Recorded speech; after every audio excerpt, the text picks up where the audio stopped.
Hello my friends and welcome, my name is Dennis and this is the latest update from Ukraine. Let's start this video from the very good news for Ukraine in the Pokrovsk direction. Actually, Ukraine started a counterattack and pushed Russian forces out. It happened between the Krutý Yar and Lysivka villages. Yes, Russians still do have the attack vectors there, but Ukraine managed to get the reinforcements and counterattack. So the situation, after all, is not that catastrophic for the Ukrainian army, even on the east, since Ukraine is capable to gather the forces for the small but firm counterattacks. Yes, here Ukraine lost some of the vehicles, but tanks and infantry managed to get to the one local village. Again, we're speaking about one of the most hot directions, so here is Pokrovsk and this is the direction of the Ukrainian counterattack. So this settlement was liberated by the Ukrainian army. I'm still waiting for the update of the deep state military map, but we have the other sources which stated that definitely Ukraine attacked towards this place. Let's go to the timeline. It was the day before yesterday and the situation today looks like that. According to my sources on the front lines, definitely Russia uses lots of the infantry, all of the forces available actually to storm Selidova. They also use lots of the FPV drones. So with the counterattack in this direction, Ukraine may force Russia to send a part of their reinforcements to Novohorodivka. Russians may think that the goal for Ukraine is to advance to this village. Well, this situation also means that Russia concentrated not enough forces, if we speak about the entire Pokrovsk direction, to propel forward with the present pace. So they now concentrate on Selidova, on a single settlement, and they cannot propel in the rest of the directions in Pokrovsk, and moreover they're even losing the ground. So again, I'm saying that the situation for the Russian army is not that bright as it looks. Yes, they gain the ground, but they also lose lots of the army men. And you know that crazy salary which Russian army pays for their soldiers. Russian army pays it not because they like their soldiers, not, but because they have much less volunteers. In the Moscow region, the Russian soldier may obtain more than $20,000 if he signs the contract with the Russian army. In Belgorod Oblast, 31,000. Those are absolutely crazy money, and you know what? Russian soldiers from entire Russia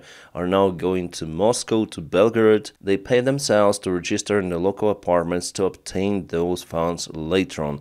But if we speak about the rest of Russia, where Russia pays less, there are no queues to the military branches. No, just in Moscow and sometimes in the Belgorod Oblast. And there are just few of the places where Russians might apply for those crazy funds. Those branches are usually filmed by the Russian propaganda showing long queues, but it is happening just over there, not in the rest of Russia. So if we speak about some sort of the patriotism motivation, it is mainly absent. The main motivation are money. My friends, if you like the videos which I film on this channel, you may also consider supporting me on Patreon. I'll put the link for my Patreon page right in the video description below. Thank you so much for your kind support. The Noel reports also says about the Ukrainian territorial gains in Torets direction, so we're speaking about Zabalka district. The couple of the geolocated images from the drone cameras are showing the presence of the Ukrainian armed forces. So Ukraine is still capable to counterattack. Russians are not holding the front line entirely. So Russians themselves spread around their forces, creating many of the weak spots, and Ukraine now tries to search for those. Nevertheless, the Russians do have the advantage. Yes, we see it on the front lines, but they cannot continue like that for a very long time. I mean, their motivation is money and also the threats from their own commanders. You know, I found this video secretly filmed by one of the Russian soldiers, and he films how the Russian commander threatens their own soldiers. He said that everyone who would disobey in this mid-wave attack, and yes, they are prepared for the mid-wave attack, will be zeroed. At the same time, the Russian commander actually tells the wise words towards those soldiers. He said that no one asked them to come to Ukraine and fight for Russia. They could have been now in Russia peacefully with their families if they have those watching football, drinking beer and vodka, whatever. But it is their own choice somehow to get into the war.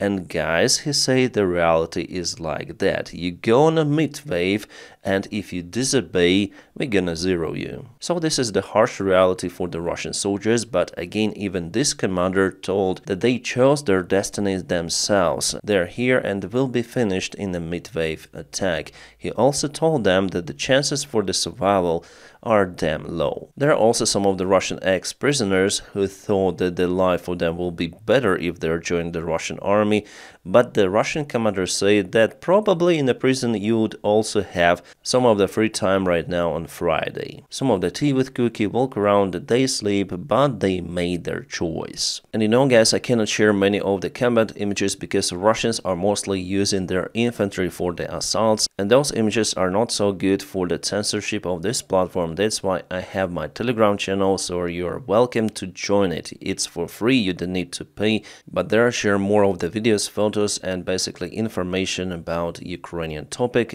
And by the way, we have many of the followers there, so if you want to have the access for more content which I produce, you are welcome to join my Telegram. Kind of the interesting case happened in Chechnya, not far away from Grozny. The Russian Ural truck was attacked by someone. Inside there was the Russian Rosguard, not the Chechen Ahmad forces, but the Russian Federal Forces. Several Rosguard officers were unalived. Sorry guys, I have to apply my own censorship towards this picture. Well, it shows how the unstable situation in the Russian Federation really is. The Russian regime might look robust, but in reality it is unable to control the situation in its regions. And all of that mighty regime may fall in a matter of days, really. And here we have the signs of its collapse, the internal clashes among the Russian elite. Chechen elite, Moscow, Kremlin elite, Dagestani, everyone wants to get more money and power.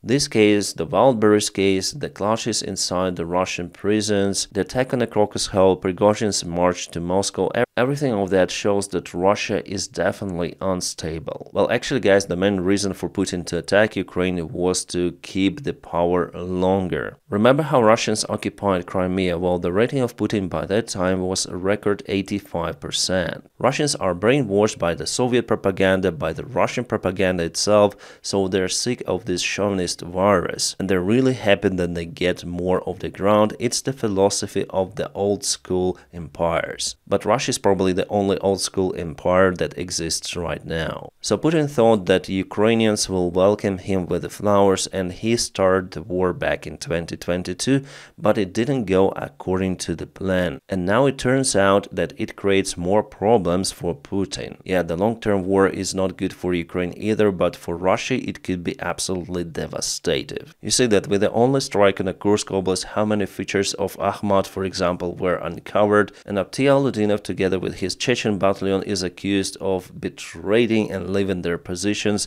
now openly by Russians themselves, by the Russian side bloggers, even by Komsomolskaya Pravda, the official Russian propaganda media. Davydov continued to say that no, it wasn't the Akhmat which ran away, it was a bad command done by the Russian generals. So now there is a conflict between the Akhmat and the Russian military. It seems like I remember the same stuff last year with Prigozhin's army. Akhmat wants to show its loyalty to Putin. Command the Putinate means Putin's team everywhere. It shows like Putin protect us from the Russian propaganda, which somehow starts to accuse Akhmat, and also from the Russian generals. Because you know we are very loyal to you. But the system may start to eat Akhmat after all. It also could happen because of the Wildberries scandal where Kadyrov took, let's say, not the Kremlin side. So maybe that is why Akhmat is being criticized in the Russian media openly, as well as in the Russian Z military community. But Akhmat and Kadyrov clan, they do have lots of the resources too, and probably with today's attack on Russian Ural, they showed some of the signal to Kremlin too. Yes, they say that those are shaitans, so devils, who attacked this Ural, our enemies, but there is the chance that they've done it themselves. The Rosguard belongs to Putin, and Kadyrov may show that if you want the unstable North Caucasus, we're gonna give it to you. If you, for example, do not give to us Wildberries, and if you don't stop mocking Akhmat in the media. Chelyabinsk Oblast, Russian Federation, and the town of Korkino, one more ethnical conflict has sparked. The Russian nationalists vandalized the property of the local Rom community. They burned their houses and destroyed their cars. According to the Russian Interfax media, the clashes happened after one of the Roms unalived a female taxist. Then she was driving him home, and after the Russian nationalists did what they've done. By the way, Kadyrovites and Ahmad do not like this Russian nationalist movement because usually the members of that movement is not okay with Kadyrovites themselves. So Russia itself is a multinational, multicultural country, but at the same time there is lots of the hatred within. Plus there are some of the opposition movements in Russian, like for example here someone writes, Putin is the war and poverty, definitely. So there will be the moment that the Russian regime will not be able to counteract to the internal threats to itself. And after all, Putin is not forever, and there could be a total chaos in Russia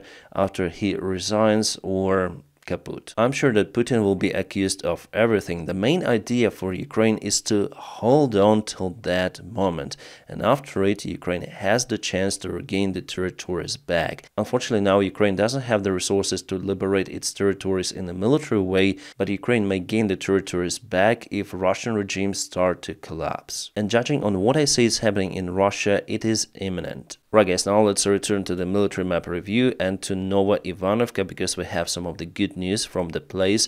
Yes, the news are coming mainly from the Russian Z channels, but nevertheless they wouldn't write the bad news for them without any reason. So they say that Ukraine closed this gap and propelled towards this crossroad, and the fight is ongoing in Lyubimov, which was partially taken by the Russian forces. Again, the high maneuverable war is happening in Kursk. It's not like the eastern side of Ukraine with lots of the minefields, with trenches. Here, those are mainly absent. So Russians may gather the forces and storm quickly the Ukrainian positions. Ukrainians may gather the forces and storm Russian positions.